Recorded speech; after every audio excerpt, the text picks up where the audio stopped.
Today, nearly half the NBA is international. Giannis from Greece, Luka from Slovenia, Embiid from Cameroon. The league has never looked more global, but every nation had to start somewhere. Before the billion-dollar contracts and global fan bases, there was always a first. The first to cross oceans, the first to wear their country's flag on an NBA floor. Some became legends, others disappeared before anyone knew their name.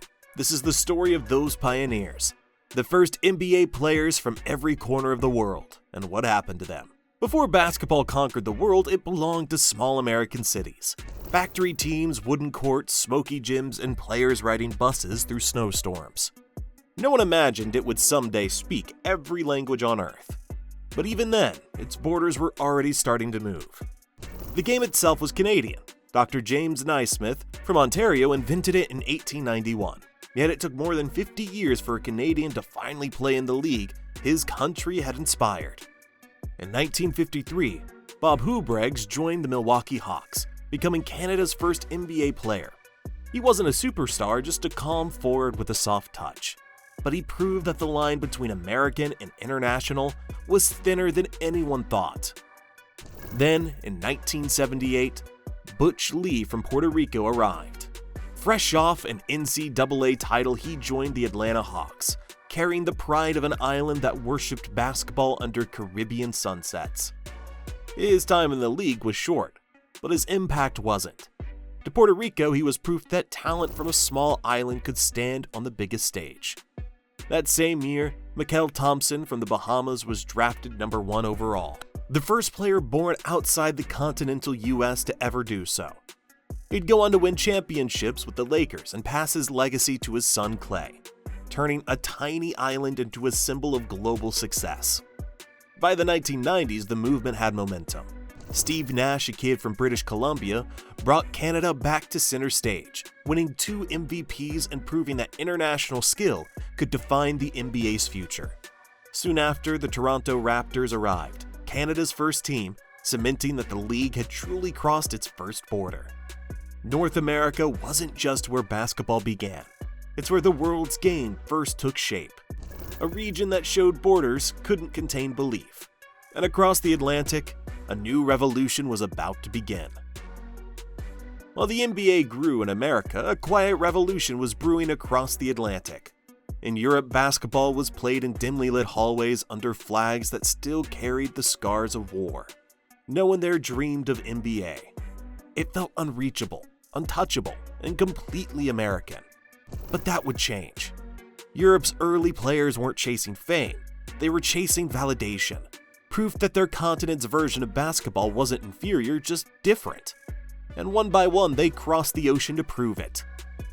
In 1985, Detlef Schrempf became Germany's first NBA player. He didn't have the swagger the league loved, just discipline, vision, and the ability to shoot from anywhere. He became one of the first stretch forwards, a style decades ahead of its time. He wasn't there to fit in. He was there to redefine what fitting in meant. Before Dirk, before Giannis, there was Detlef. A year later, Fernando Martin became the first Spaniard in the NBA. He left his stardom in Madrid to chase an impossible dream in Portland, a dream that lasted 1 season before tragedy struck. At 27, Martin died in a car accident. His time was short, but his story endured. In Spain, his name became myth, and every Gasol, Rubio, and Hernan Gomez that followed carried his torch. And then came Drazen Petrovic, the Mozart of basketball. He was fiery, relentless, and far too talented to be ignored. He went from European prodigy to one of the NBA's purest scorers, before another tragic crash in 1993 cut his story short. He changed the perception of European players forever, showing that skill and passion spoke louder than nationality. From Soviet Lithuania came Sarunas Marciulaitis, who risked his career and freedom to play in the NBA. He brought toughness and energy that shattered the soft European stereotype. For Lithuania, his courage symbolized more than basketball. It symbolized independence. Europe didn't just join the NBA, it changed it. It brought structure to chaos, teamwork to ego, and strategy to speed.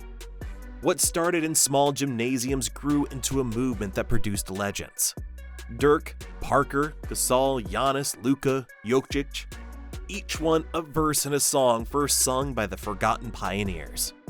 But while Europe rose through skill, another continent was about to rise through struggle. Africa's basketball story didn't start in shiny arenas or packed stadiums. It began on cracked pavement, under the sun, in communities that saw basketball not as a career, but as a way out. For most of the 20th century, the NBA was a world away. But when Africa finally arrived, it arrived with heart, power, and purpose.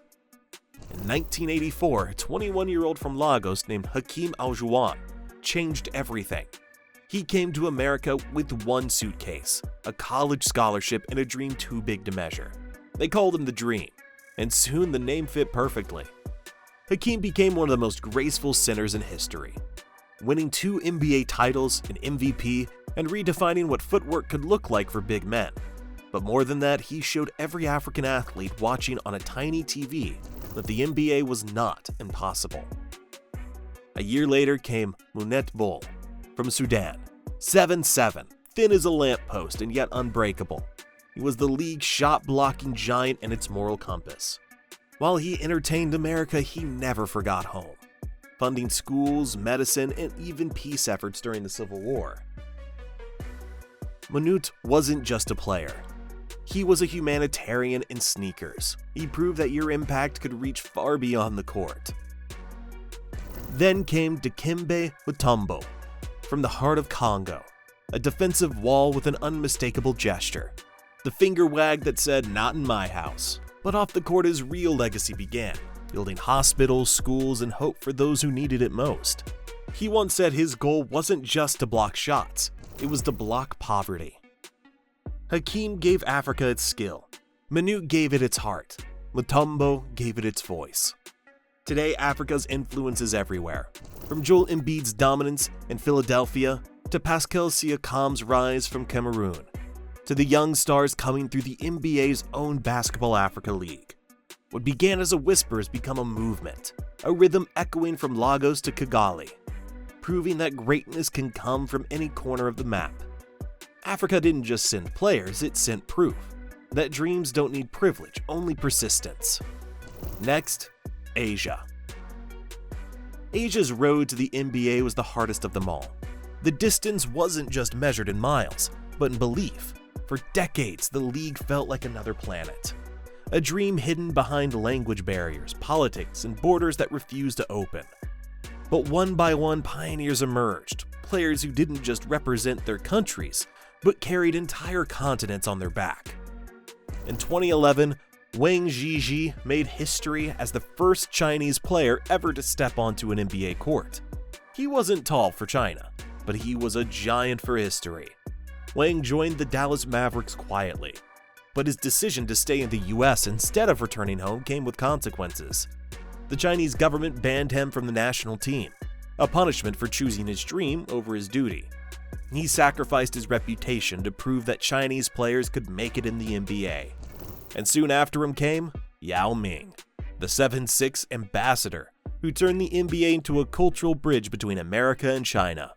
But without Wang, that bridge would have never existed. In 2004, Yuta Tabuse became Japan's first NBA player. He played just 4 games, but in Japan, those 4 games felt like 4 championships. Tabuse was short, humble, and unshakably polite. But his arrival sparked a nationwide love for basketball.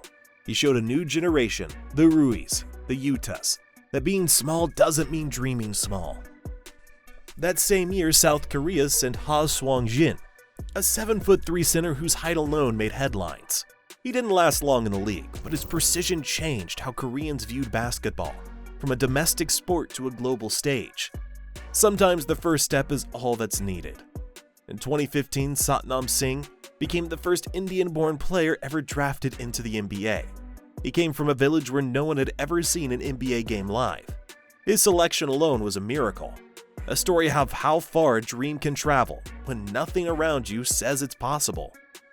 He never played a regular season game, but to over 1 billion people, he was proof that impossible isn't permanent. Asia's pioneers weren't chasing stats, they were changing hope. They showed that even in a region where basketball was overshadowed by cricket, soccer, and culture, the love for the game could still find its way through. They didn't just bring Asia to the NBA, they brought the NBA to Asia. And thousands of miles away, another region with rhythm, color, and heart was ready to tell its story. In Latin America, basketball was never the main act. It lived in the shadows of soccer. Played in schoolyards on concrete courts, between walls painted murals of legends who weren't basketball players. But passion doesn't wait for permission. And when Latin America finally entered the NBA, it came not with noise, but with fire. In 1988, Rolando Ferreira became Brazil's first NBA player. He played just 12 games with the Portland Trail Blazers, a blink, a whisper. But for Brazil, it was everything. A country built on rhythm and creativity had finally broken through the gates of the NBA. Ferreira's brief stay inspired a generation that would later give the league stars like Leandro Barbosa, Anderson Varejão, and Nene. He may not have made history on the stat sheet, but he made it in spirit. 2 years later, Argentina made its debut through Ruben Wachowski, a name few remember, but a story worth telling. He was the first Argentinian to play in the NBA, and his presence opened the door for something far greater. A golden generation led by Manu Ginóbili, Luis Scola, and Andres Nessoni. The group would go on to win Olympic gold in 2004, the first team to dethrone the United States in over a decade. But their victory began years earlier, with one brave enough to be the first. Before Brazil or Argentina, there was Butch Lee, the first Puerto Rican in the NBA. He carried the pride of an island that breathed basketball despite its size. For Puerto Rico, Lee was a pioneer. For the NBA, he was proof that talent can bloom even in unexpected places. In 1981, Rolando Blackman became Panama's first NBA player, and one of its best. He was elegant, composed, and precise, earning 4 All-Star selections and becoming the face of Panamanian basketball. He showed that small countries could produce big talent. Each one carried more than a basketball dream. They carried flags, families, and expectations far heavier than a jersey. Latin America's pioneers turned the NBA into something warmer, more human, more expressive, more alive. They didn't just bring skill, they brought soul. From Brazil's rhythm to Argentina's passion, from Puerto Rico's pride to Panama's precision. They reminded the world that basketball wasn't just America's game, it was everyone's.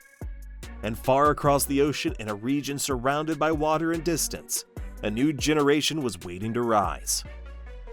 Thousands of miles away from America, in a corner of the world where kangaroos outnumber courts, basketball found a home it never expected. For years, Australia and New Zealand watched from afar, seeing the NBA as something different, almost mythical. But all it took was one player to prove that distance means nothing to desire. In 1991, Luke Longley became the first Australian ever drafted into the NBA. He didn't have highlight reels or flashy interviews, he was quiet, thoughtful, and perfectly efficient. When the Chicago Bulls came calling, he became something more, the starting center in Michael Jordan's dynasty. 3 championships later, Luke Longley had shown the world that Australians didn't just belong, they could win. He returned home as a national hero, inspiring generations of Australian players who saw themselves in his calm confidence. From Longley came Mills, Della Vedova, Simmons, Giddey, a line of players who carried Australia's competitive spirit into every arena they entered. Not long after, New Zealand made its own mark. In 1998, Sean Marks became the first Kiwi to play in the NBA. His career wasn't defined by superstardom, but by longevity and leadership. After years of playing, he transitioned into management, eventually becoming the general manager of the Brooklyn Nets. It was a full-circle story, from a country few had ever associated with basketball, to the front office of one of the league's most high-profile teams. For every New Zealander who now dreams of the NBA, Sean Marks proves that the path is real, and that success doesn't have to come from the spotlight. Oceania may be small, but its influence is enormous. Its players bring humility, teamwork, and a relentless belief that anything is possible. basketball didn't just reach Australia and New Zealand. It took root there. It became a language of identity, spoken by athletes who grew up half a world away from the game's birthplace. From dusty playgrounds in Nigeria to neon courts in Tokyo, from Puerto Rican alleys to the beaches of Sydney, basketball has become a world united by one sound: the bounce of a ball. Today, more than 120 countries have sent players to the NBA. Each name a reminder that this league no longer belongs to one nation. It belongs to all of us.